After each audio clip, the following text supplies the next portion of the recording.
Salut à tous, j'espère que vous allez bien. On se retrouve aujourd'hui pour un nouvel épisode de Où courir à Paris. Pour ce troisième épisode, on va faire un tour dans la forêt de Meudon.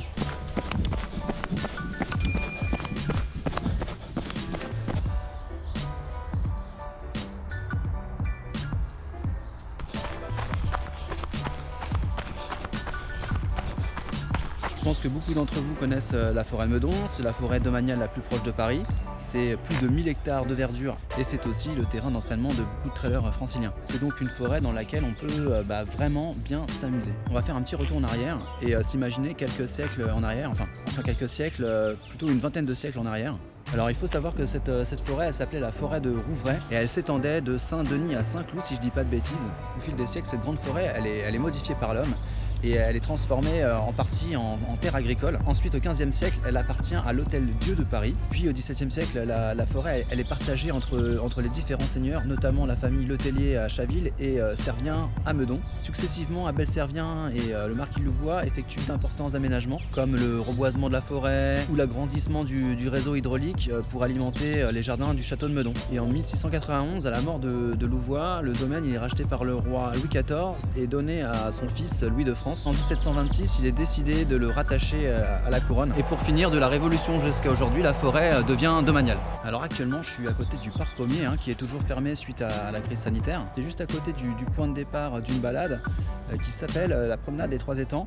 Et aujourd'hui, je vous emmène faire cette balade.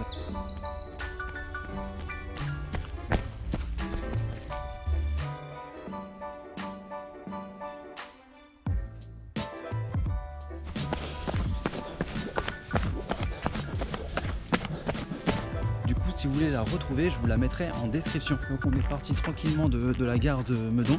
On va descendre vers les Trois Étangs et puis on va remonter vers l'observatoire de Meudon. C'est vraiment top d'avoir une forêt si proche de Paris, si proche de chez moi aussi. Ça change du périph'. Je sais pas si on entend bien à la caméra les oiseaux qui chantent. Là il est quoi? Il est 8h30 du matin.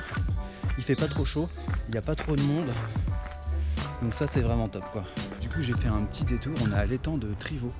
Et on peut le voir, il est quoi, 8h30 du matin et il y a les pêcheurs. On va pas faire trop de bruit pour pas les déranger. Je sais pas si ça mord.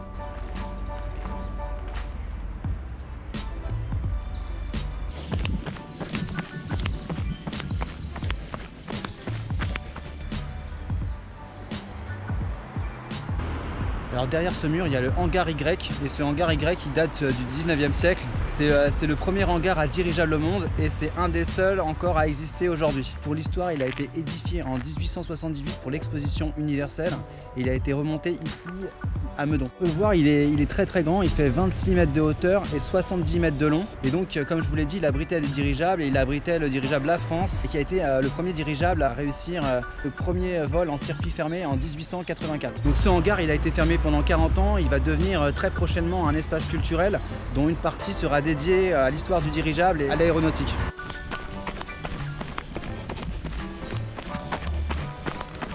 Et donc là on a l'étang de Meudon, c'est super paisible, c'est super beau.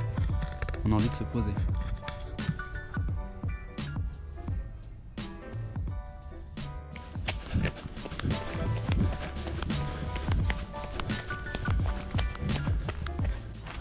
Et là on arrive à l'étang de Villebon, juste après. Encore un endroit sympa.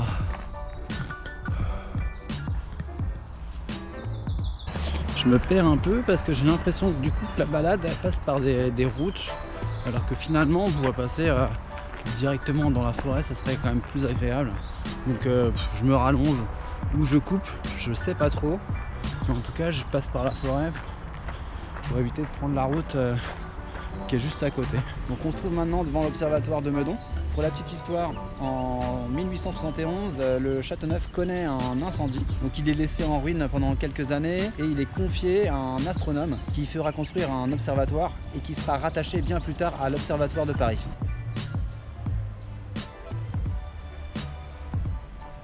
Donc là on se trouve devant le musée d'art et d'histoire de Meudon. Et donc ici c'était l'ancienne demeure de la comédienne et épouse de Molière, Armande Béjart. Et cette demeure, elle a aussi appartenu au chirurgien Ambroise Paré. Bon bah voilà, je vais revenir vers le point de départ, qui est aussi le point d'arrivée, la gare de Meudon-Val-Fleury, pour finir la boucle. J'espère que ce 3e épisode vous a plu. En tout cas, n'hésitez pas à vous abonner et mettre un petit pouce en l'air, ça fait toujours plaisir. Et puis me dire en commentaire si vous connaissiez la balade ou pas. Et puis moi, je vous dis à bientôt pour une prochaine vidéo. Salut!